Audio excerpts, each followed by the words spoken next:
Ladies and gentlemen, welcome back to the next episode of the Expert Speaker Podcast. We have with us, known by her community as the Shan Lion. She is M.Shannon Hernandez, expert in content marketing and expert speaker. Welcome to the podcast, Shannon. Thank you. I'm so excited to be here. M.Shannon Hernandez. What does the M stand for, or where does that come from? Well, the M stands for Mary. It's my first name. It's my birth name. I was never called Mary. I don't prefer to be called Mary. But when I decided to become a business owner, before I created a website or anything else, I went and Googled Shannon Hernandez because I wanted to see what kind of competition I was going to have. And I found some disturbing things, mainly lots of women in orange jumpsuits named Shannon Hernandez. And there's this man named Shan Man, and his website is a version of Shannon Hernandez. And he was owning YouTube and Google SEO at the time. And I've taken care of the Google SEO since then. However, we've had lots of friendly banter back and forth. Oh, and nice. So I have put M in front of my name. It's on my books, it's on my personal branding, and everyone can find me, M.Shannon Hernandez. You know, this is an important decision. This whole, that was a smart thing to do, to start Googling yourself, M.Shannon Hernandez. And every time I see you in the Facebook feed, on the list of names I see, it sticks out. You got that first initial. And then Shan Lion. What does this mean? Shan Lion, your community calls you. Yeah, I don't know. You'll see it sometimes. Hashtag Shan Lion. I was given the name Shan Lion, actually. The story goes like this. Snoop Dogg was Snoop Dogg, right? And we were hanging out at a party, my husband with some friends, and one of our good friends, Roger, said, "You are Shan Dog. Like, you are courageous and you go after what you want." Yeah. And then Snoop Dogg changed his name to Snoop Lion. And so Roger renamed me Shan Lion. He's like, it fits even better, that courage and that fierceness that you have for business and life and finding joy in the marketing. So I started saying Shan Lion in the house. And it's stuck, and they'll email me and they'll message me and they'll be like, "Hey, Shan Lion, what's up? Like, what are you doing in your business these days?" So it's been a lot of fun. Well, this is a relevant concept, I think, for speakers is, we want to have an easy to remember, easy to pronounce kind of a name, but at the same time memorable. Myself, I'm Majeed Mogaraban, but whenever I would give someone my speaker introduction, they would kind of mess up the last name, as you can imagine. So now I'm like Majeed, one name like Madonna, and I say Majeed like magic. So, from your perspective in the form of, content and strategy that you think of, what are some of the things that people need to consider when they're creating their personal brand in terms of the name and maybe the moniker, like what they call themselves as they're this guy or whatever? And what are the considerations you need to make as you're building your personal brand? Yeah, that's a great question. I think a lot goes into it. The thing that I teach people about marketing, and really your marketing will define your brand if you don't do it the other way first. So it's going to work either way, is your brand is what people say about you when you're not around.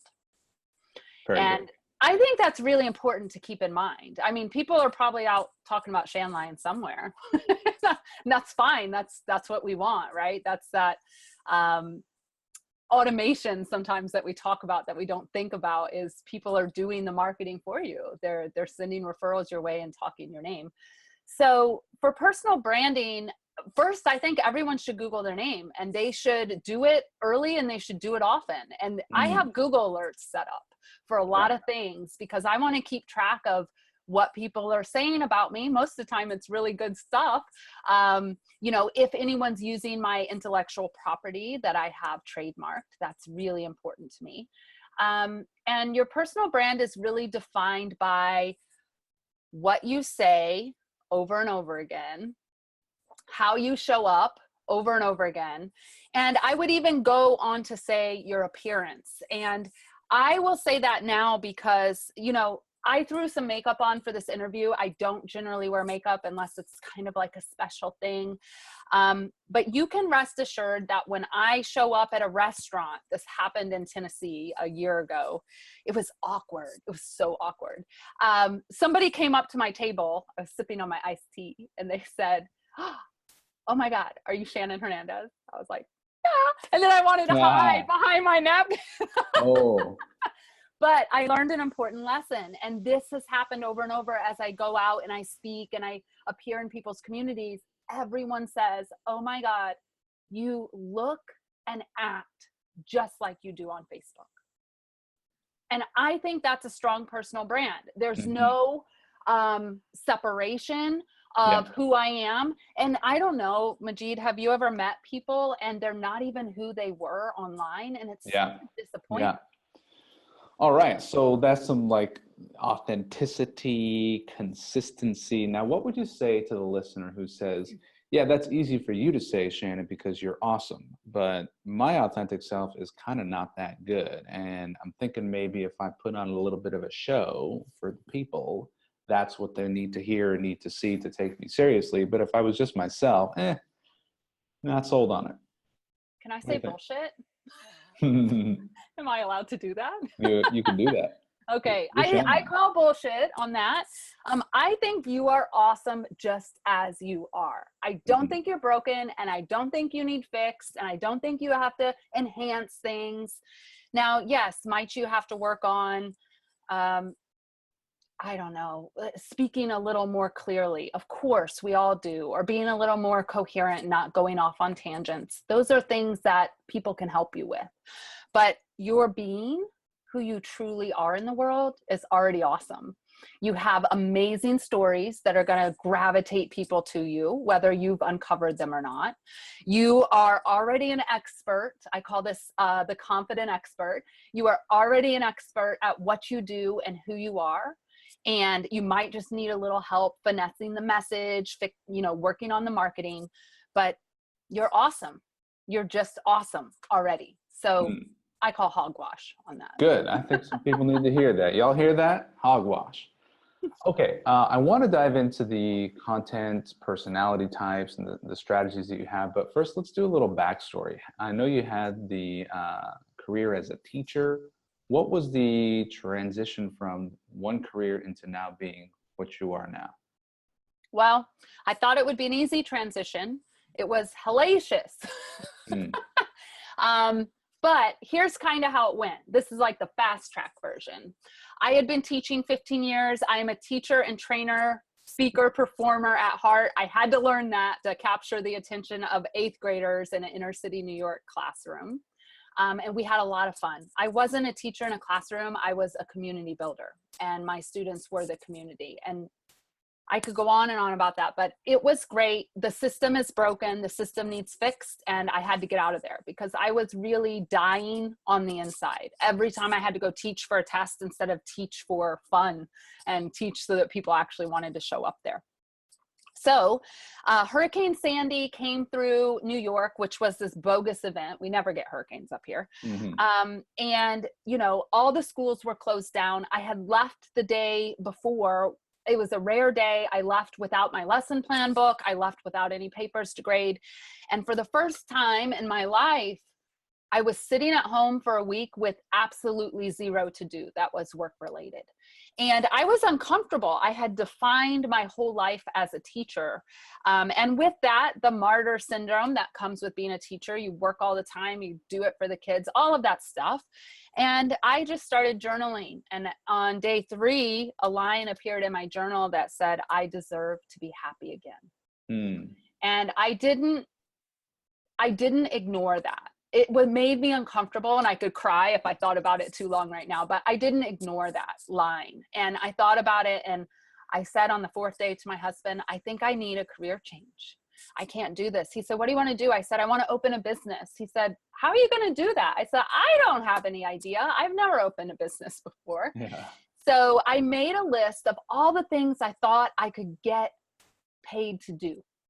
And what came up over and over again was, in the beginning, copywriting and content writing and Okay. teaching people how to write for their business. Yeah.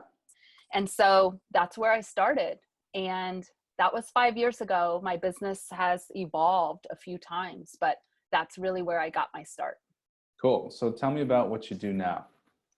So now I am a marketing strategist and marketing consultant, and I help people find that feel-good place to market their businesses, to get their message out into the world, to step into the confident expert they already are, and just have a ton of fun with selling and marketing and inviting people into the world to work with them. And it Boy, is that sounds good. amazing. That sounds good.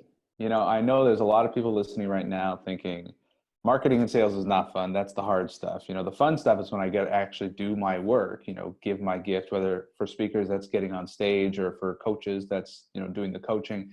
But I don't like marketing. I don't like selling. How do we find the type of marketing that feels good for us? And what about if I have the belief like, maybe I shouldn't do what feels good. I should do what the data proves to be the right way to market and what this guru tells me the next funnel clicky thing is supposed to do for me. And you're saying, no, do what feels good. So how do I find out what feels good? And how do I know that's actually going to work? Okay, first I have to say hogwash again. Because I could do whole shows on doing what the gurus say and what your Facebook feed is telling you. It'll drive you batty and it won't probably work. So let's not do that. Let's all make a commitment that we're not going to do things that don't feel good. And the other thing I want to say before I talk about feel good marketing is there is a belief that I go by. Now, I'm a marketing consultant, so it sounds a little strange for me first, but you are a marketer before you're a marketer. You are a marketer. You must become a marketer before you are that health coach. You must become a marketer before you are that speaker. You're going to be able to market yourself really well, at least early on. And when you can get the momentum build up and you bring on a speaker agent or whoever that is, you're going to have a strong sense of your message so that you can help that person advance your speaking career in this case. So one of the first things I always teach in my programs and when I'm out speaking and talking is you've got to embrace marketing. And if we're going to embrace marketing and sales, we're going to do it, at least in my world. I am not doing anything that doesn't bring me joy. I am not doing anything that doesn't bring me results. And I am not going to work around the clock. Those are my 3 rules. So we need to have fun, we need to be efficient, and we need to, you know, be smiling in the process and while we're making money. So I have developed a quiz called the Content Personality Quiz. And that quiz has helped people around the globe understand how they market and show up as their natural best self. Remember what I said, you are not broken, you don't need fixed. You don't need to force yourself out of alignment. If video is not your thing, don't do it. If writing is not your thing, don't do it. And the Content Personality Quiz helps people go and take the quiz and understand within a matter of about 5 minutes where their natural strengths are, where they best show up, where their know, like, and trust factor is going to naturally be, so that we can get rid of all the, you know, you have to do this stuff and get down to marketing in a way that's fun and feels really good to you. Marketing in a way that is fun and feels really good to you. And so we have our answer there, which is you don't have to do what the gurus say because they're not you. And what is you is you got to listen to what's feeling good. And now we have this quiz that's going to tell us which content personality type we are. Where do we find this quiz, Shannon? www.M.ShannonHernandez.com. Right there, front and center. Nice. Awesome. Okay. How many types of personality, content personalities are there? There are 5 types: video, audio, written, visual, and live in person. And when you take the quiz, you're going to get a ranking, and I teach people to operate in their first 2. So for an example, my first 2, video and live in person. It's why I can go on Facebook, talk about something and sell without even asking for the sale, right? Without even asking for the sale. And when you blend them, so this is a perfect example. It's a video via Zoom and a live in-person interview, you have just this plethora of marketing ideas to go out and feel good about how you're showing up in the world. Yeah. Great. And I want to say one more thing, because I think this is important. I've identified over those 5 content personalities, 171 ways to market yourself. Now, yeah, there's 171. There's probably more if I would have thought about it longer, but I thought that was more than enough to help someone. I'll take 3. Yeah. 171, that's good. Yeah, 171. But when people score on video, sometimes they score on video and they email me and they're like, oh my God, I hate video. I can't believe I scored on video. I'll email them back and say, listen, there's 32 types of video. Only one of them involves your face. Ooh. So could we find something out of the other 31? Because when I get that, that's what it is. They're just not comfortable on camera yet, and they don't want to be that visible yet. And I get it. I totally get it. Some people, it's just not their thing. But there's 31 other types of video. So all of this to say, take the quiz, figure out where you're at, and let's get you aligned and get you marketing in a way that feels good to you. Yeah. Cool. Okay. So speakers, they need to figure out what their marketing personality type is so that they can market themselves in a way that feels good for them. Now, I would love to hear your thought process in how you go from a request to speak through to your preparation. What are you going to say through to delivery? What is your approach? Okay, cool. Are we talking about a paid speaking or sponsor? Because I do both. Ooh, let's do both. Tell me about sponsor. Okay. So this actually just happened, so it's fresh in my mind. Had a connection call with somebody. We had met online. That's the first step. I want to talk to the organizer in person, in Zoom. I want to see their face. Okay. That's really important to me. I want to get the vibe and the energy and make sure I resonate. So having a connection call when I'm invited is really important. So got on the call. Her name's Sarah. Got on the call with Sarah. We had a great conversation about just a lot of cool stuff going on in our lives. Like, you can tell if you have a connection with somebody. Then she told me about the event, and I asked her, did she have all her speakers? I didn't even know at the time that she had an event. And she said, you know what? I don't. I'm looking for speakers. And I said, do you have anyone in content marketing? And she said, I don't. I'm looking for somebody. Whoa. And I said, can I be the person that comes to your event and talks about content marketing? And I don't want anyone else there talking about it. I mean, I was very clear about it. And she said, sure, let me tell you about it and let's see if it's a good fit. So connection call, and then I asked. Asked the question. I made my expectations. And you went Shanlion on it. You said, this is what I want. Exactly. And I set the boundary. I don't want anyone else there talking about content marketing. And I went through, I don't want a video person there. I don't want anyone talking about writing newsletters and blogs. Like, if I'm going to do this, I want to be the person that's representing content marketing. Okay. So she said, okay, it was great. Then she sent over the contract, which I forward to your team because I don't want to read contracts. Like, yeah. They drain me. I cannot do that. There was a time I had to, all right, before I brought it on. So if you're in a place where you have to read your contracts, read the contracts, make sure you understand what's in there. We signed off. I paid my fee, my sponsorship fee, and I made sure that I could sell while I was there. So my speaking strategy for sponsorship is that I can sell, and I often don't sell at the event. I sell in the follow-ups. I make the offer at the event, but I work that crowd. I get in there and networked. I have fun with it. I don't understand speakers who go to events but don't go. Like, they only show up for their part. Like, I think you're missing a huge opportunity there. Yeah, yeah.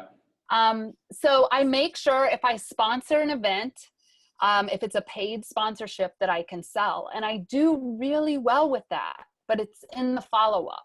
And I'm so grateful I learned about following up and how to follow up and the importance of follow up. Otherwise, I wouldn't be making any money. from my speaking. It's all in the follow-up. Very good. So does that mean that you don't do the run to the back of the room and sign up for the program now Well, business? no. Nope. Yeah. No, So what what it is your generally, follow-up process? yeah, what it generally looks like is, so I just spoke in Denver in May. I had a 50-minute spot.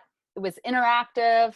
I have people moving around and doing content stuff they can go apply right away. And then at the end, for about 5 minutes, I talk about if they want to get more help or they would like to enroll in whatever it is that I'm talking about. I'm going to pass a form around. This is if I'm allowed to pass a form around. So the form goes around and then I say, you know, I'll be around for the rest of the event. Please come talk to me. I'd love to hear about what you may need in content. That Denver event is a great example. I have the follow-up right here. Do you see how, do you see this? No, it's not the form. It's, they came to talk to me and said they were interested in talking to me further. Okay. So I had 1, 2, 3, 4, 5, 7 people want me to follow up with them. And from that event, my sponsorship fee was $750. And to date, I've made $26,000 from that. Whoop, whoop. That is fantastic. Yeah. Yeah. So this is key, and being organized and being Shan Lion and not giving up on the follow-up until you get a no. Like that to me is key. And what does that follow-up look like? Are you calling, you're emailing? Yeah. So the first thing I do is I send them an email that says, hey, it was so great to meet you. I usually do this. In this case, I did it on Tuesday. I flew home on Monday. So that next day back in the office, I've set aside time in my calendar for follow-up. Super smart. Yeah. And the first email says, hey, I look so forward to talking to you. Said you wanted to book a call. Here's the link. I wait a week.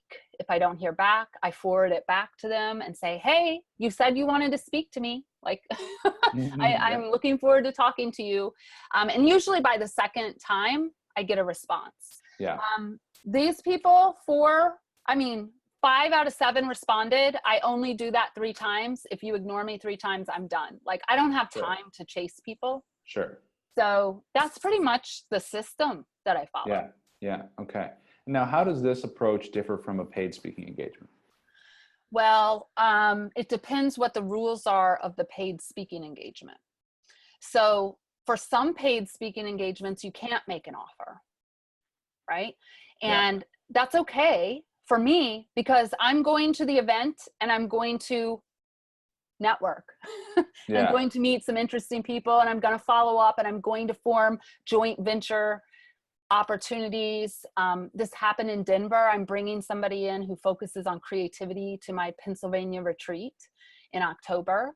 And we're forming a beautiful relationship together. And it's one that will last for years. So the process is very much the same, but usually if you can't sell, you need to go in with the idea of what are 3 really awesome people that I could meet and build a relationship with and really see how we can collaborate afterward. Yeah. Yeah. Cool. All right. So I'd love to get a little bit more of your wisdom around what content works, what doesn't work. What do you see about maybe the trends of how content is changing and the future of content, especially for us speakers who we can be content machines, but we worry about, all the social medias and the blogging and I should write a book and having a sort of a roadmap and a plan and some insight from you, I think would be really valuable. Yeah. Okay. So the first thing I want to say is if you just did this, which is okay, but if you say I should be doing something, it's a sure sign that you probably shouldn't. That is a guilt kind of engraved kind of thing. That's a huge insight right there. Yeah. I want people to say, I'm kind of excited about doing Facebook Live, or I'm kind of excited about writing a book. So shoulds are like, I think, content killers. Yeah. Okay. Shoulds are content killers. So here's kind of the process I teach, which I think is huge. And you've seen this because you asked to see a picture of it. I teach a 90-day marketing strategy. And what I teach, I'm getting it right here because I want to show it because it's like my roadmap.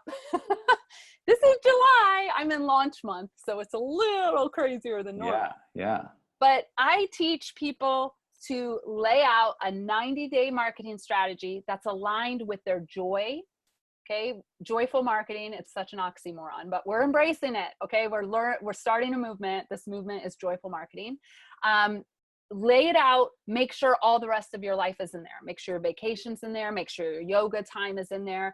Make sure, you know, your date night with your spouse or your significant other. Make sure all the things that bring you joy need to be on this calendar so that you don't get to the place that many of us have found ourselves in, myself included, working our asses off and losing our joy in the process. It doesn't work. It's not sustainable. It's not sustainable long term. So you pick your offer. Okay, for me right now, it's Content Strategy Academy. It's my year-long program. You back up 90 days and you think about, what am I doing each week to get me to the number of enrollments for the launch or for the enrollment period? Yeah. Okay. So I want to address something you said that I think is really important. I just did a Facebook Live on this week. People think they need to be a content machine. Yeah. They do not. They think they need to be on 5 platforms. They do not. All the platforms. All of them. No. Yep. You know where I am? Facebook. I have a multi-6-figure business from Facebook, from just being on Facebook. Yes, I have an Instagram. I post like pictures of my vegan meals and my cat there. Like, it's not that business related. And yes, I have a LinkedIn. I'm not using it right now. It's sitting there. Now, when you say Facebook, do you have the Facebook page, the business page, and are you doing Facebook ads, or is this all personal profile stuff? This is so juicy. I'm so excited. I have a Facebook business page. I have a Facebook personal page, and I have a small but mighty Facebook group. And that's really where I hang in Facebook. I have never in 5 years used ads on Facebook, ever. I did an ad campaign once for likes. That was for part of a different strategy.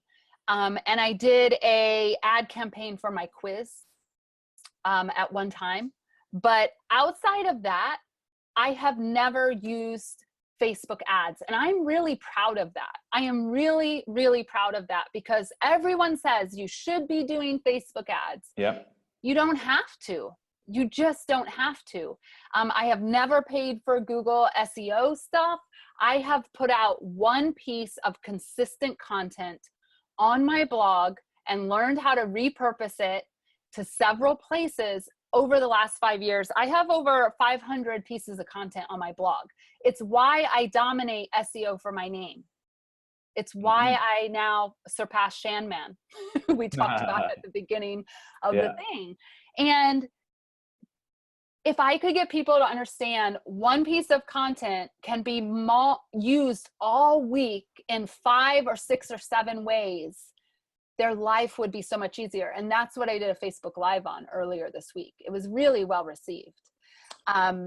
So that's what goes into the marketing plan. What's your piece of content for the week, and where are you going to repurpose it using your content personality throughout the week? And then you're not a content creating machine. You're actually on the call making sales and serving your clients. Very good. Where do we get a hold of one of those calendars you have there? You can join the Content Strategy Academy. There we are. All right. That's at M.ShannonHernandez.com as well? It's at ContentStrategyAcademy.com. Okay. What is the difference, Shannon, between a great piece of content and a piece of content that is going to flop? A flopper? A flopper. A flopper. Okay. Whether you do video, audio, visual, written, or live in person. Okay. So we're talking all 5. You have a story that you're sharing. You have an offer that you're offering. And you have a call to action so people know what the hell to go do if they want it. That's it. And a pretty good title, but I don't even get hung up on titles. Even as a copywriter, I didn't go to all those title formula things. Like, I don't get hung up on that stuff. I think if you are writing content, building your thought leadership, being confident in your videos or whatever, the title's not going to matter that much. I mean, there's a lot of people who put weight into titles, and sometimes titles matter more than others, but that's a BFFD. And I don't know if I can say what that means here. You have to. I have to know. I don't think that I can say it. It's pretty bad in my head, whatever it is. It's It's all swear words. big, fat fucking distraction. Hey, there it is. This is what we call my community. These things like, oh, let me go rebuild my website. BFFD, don't need to rebuild your website. Let me go, let me go spend 10 hours finding the best title. BFFD, not getting you where you need to be. We call these BFFDs, and we identify them, and we tell people that's a BFFD, go start selling your shit. Like, that's your job right now. Yeah. Yeah. That's good. That's good. Yeah. And I work with people, speakers, where, you know, clearly we're up leveling their self. And what comes up with up leveling is BFFDs. That's a great, I'm adding that to the vocabulary. Is like, you know, they'll find any sort of project that's like, oh, I gotta write a book first. I have to win an award first. I have to do all these other things first. And it's like, no, you're just distracting yourself. Yeah. BFFDs are killers. Here's your job. Produce one piece of content a week. Be fun and engaging. Invite people to your stuff and sell it. You do that, you got a profitable business. Where'd you learn how to sell? I have no idea. I think I have done this for, actually, that's not true. I sucked at selling when I first started because I had never done it. Yeah. I never had to sell as a teacher. I kind of did have to sell. I actually had to sell the idea that we were going to bypass the bullshit tests and have fun, but we still needed to score well on the tests because I needed to keep a job. Ooh, you're my kind of teacher. Yeah. And I would say that to my 8th graders, and they're like, ah, she said bullshit. I'm like, don't go tell anyone that I'm cussing in the classroom. They loved it. They loved it. Yeah. So I had to sell ideas for a long time to 8th graders. Like, you want them to do well, and they've got hard lives in the inner city and whatever. Here's the thing. When I had to start selling myself, as in making money, I really sucked at it. I got scared. My stomach would hurt. I would sweat before calls. I would cancel calls. And I finally had a long talk with myself one day, and I'm like, listen, if you're going to make this work, you've got to learn how to sell. Now, that didn't help. I mean, it helped me get over the hump, but here's what happened. I went to a networking event in New York City, and I met a lady named Carolyn Herthfirth, and I love her. She's spunky and she's fun, and just her energy was fantastic. And I did something a little unsavory. I came home and I booked a sales call with her because she was a sales coach. But I booked the call and I listened. It was so hard because I was trying to answer her questions. But what I was really doing is I was dissecting her entire sales process on that. Oh, sure. Yeah. And that's where I learned to sell. And I got off the phone and I took the notes, and I made a commitment to myself that I was going to stand in the mirror in my bathroom every day, and I was going to practice a sales call until I didn't get stomach aches, and I didn't want to cancel, and I didn't break out in sweat. And then I started selling, and I teach invitation selling. Just this morning, I sent 21 personal video invitations out to people for the Academy who I really want to work with over the next year. And I dropped them in their Facebook message, and I asked them to please respond to me by Sunday. Like, it's a firm thing. I'm inviting you to work with me in my world. I want to hear from you. And I teach this now, and we have such fun and such great success because when you can look at sales as an invitation to work with you, I think it's a whole different conversation that you have with people. It's like inviting people to a party. Yeah.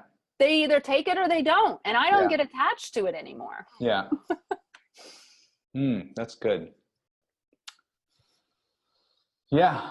You know, it's such a critical skill, and it's frustrating when people are like, oh, I was just born with it. And so Good to hear that you developed it. Very cool. All right. M.Shannon Hernandez, the content marketing strategist. Thank you so much for sharing all your wisdom with us. For people who want to reach out and book you as a speaker or want to join and buy all your stuff, what are the best ways to find you? To book me as a speaker, to get into my world, M.ShannonHernandez.com. You can also take the quiz there. If you're interested in the Content Strategy Academy, where I teach you how to market with fun and joy and ease, it's contentstrategyacademy.com. There you have it. And I'm going to leave you with the final thought. Final words of wisdom, final thought, one thing you want to make sure people know or hear, what is it? When you know your purpose, why you get up every day, and you're excited to share it, and you find a way to share it that feels really good, you are unstoppable. M.Shannon Hernandez, you are an inspiration. Thank you for being here on the Expert Speaker Podcast. And dear listener, thank you for listening. We will hear you, see you on the next episode. Bye. Thank you for listening to the Expert Speaker Podcast. Be sure to hit the subscribe button and leave us a rating so that more people can discover the Expert Speaker Podcast and so more people can be empowered to share their message. Be sure to go to www.expertspeaker.com and take the masterclass to learn how to grow your business and make money speaking. It's totally free and will change your business. If you're ready to work with Expert Speaker, you can apply. Just go to expertspeaker.com/apply and someone from our team will be in touch with you to help you grow your business with public speaking. That's expertspeaker.com/apply. We'll see you in the next episode.